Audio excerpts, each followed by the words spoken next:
It is an open and shut case. Even if the exact motive of why Fenil Goyani killed Grishma Vekariya by slashing her throat in broad daylight remains shrouded in mystery, her gruesome death had sent chills down our spine. The Grishma Vekariya murder case not just shocked Surat and the state of Gujarat but the entire nation because of the sheer audacity and the cold-blooded manner in which it was committed. Now, in one of the fastest moving cases in the history of the Indian judicial system, a sessions court in Surat handed down a death sentence to Fenil Goyani after pronouncing him guilty and convicting him for Grishma's murder. All of this happened within a time frame of a little over 2 months, actually just 70 days to be precise. The court relied on the overwhelming video footage of the incident, witness accounts and other circumstantial evidence to arrive at its decision. Declaring it as the rarest of rare case, Sessions Court Judge V.K. Vyas noted that like Ajmal Kasab, Fenil Goyani exhibited cruelty and showed no remorse even during the trial, saying that in his 28 years of career he never faced such a case. The judge noted that Grishma's fate was like Nirbhaya, the victim of the 2012 Delhi gang rape case. He also cited a verse from the Manusmriti, the ancient Hindu text on law and religion, which says that punishment should be equal to the seriousness of the crime.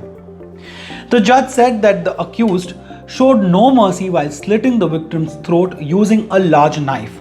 The court observed that the incident was pre-planned and created fear in the mind of the public in the way it was committed. All of 20 years old, Fenil, who butchered Grishma, listened to his own death sentence without a single expression of remorse on his face, even as his own mother and father broke down as soon as they heard what no parent should ever have to hear in their lifetime. On the other hand, Grishma's mother had witnessed the most disturbing and chilling sight of her own daughter's throat being sliced open in front of her own eyes and had fainted seconds after Grishma dropped dead. Her father was out of the country at the time, but today, after the sentencing, he said justice had been done and that Fenil should be hanged at the earliest. Within just 10 days of the crime that took place on 12th of February this year, Surat police and the administration had swung into action. After the murder, the Home Department immediately constituted an SIT with a DYSP level officer and 7 other officers to investigate the crime. The SIT collected oral, documentary, scientific, cooperative and electronic evidence and released a total of 2,500 pages of charge sheet in just 5 days after detaining Fenil. In this charge sheet, 27 eyewitnesses were listed and a total of 190 witnesses were examined. 62 articles were recovered. In them was also the footage of Fenil buying a sharp knife from a local mall days before he executed his devious plan of killing Grishma.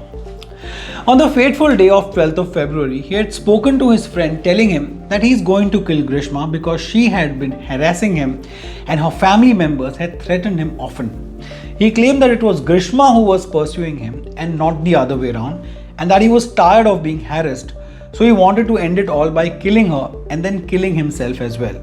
His friend, of course, had tried hard to convince him to come back home and sort the matter amicably, but soon Fenil had made his decision. He reached Grishma's house and first he is said to have attacked her brother and her uncle before grabbing Grishma and holding her hostage at knife point. Eventually, even as hundreds of people looked on, made videos, and Grishma herself and her family pleaded him to let her go, he did the unthinkable and snuffed life out of her in a gut-wrenching scene that will go down in history as one of the most chilling crimes of passion. The public prosecutor said that Fenil was totally calm and composed after slicing Grishma's throat in front of her mother, younger brother and countless other eyewitnesses, around 120 people to be precise. He then even tried to kill himself by slicing his own wrist, but clearly it wasn't with the same force that gave Grishma a certain death, and he ended up with a few cuts. Fenil was arrested and hospitalized on the very same day amidst a massive outpouring of support for Grishma's family and an outrage against the killer, leading to calls for his death sentence, which was handed to him today by a court in Surat. Now, there is no clarity if Fenil's lawyer will be moving the higher court against his death penalty or their further course of action in this case, but for now, this 20-year-old is going to the gallows in an age when he should be actually going to a college and building a life for himself and his poor parents. Instead, his actions have destroyed so many lives and given the family of a 21-year-old promising young girl a lifelong grief that can never be overcome.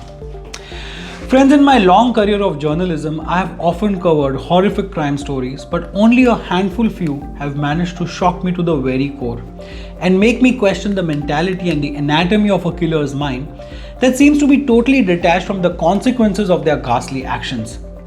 The Grishma Vekariya murder case is one of them. The mainstream media has covered this case like a formality, but the crime itself was so gruesome that even without that 24/7 coverage that many crime stories get in our country, this one was brought to justice in record time. This channel will continue to cover every development of this case as it unfolds. Leave your thoughts in the comments and please take care of yourself and those around you. Jai Hind.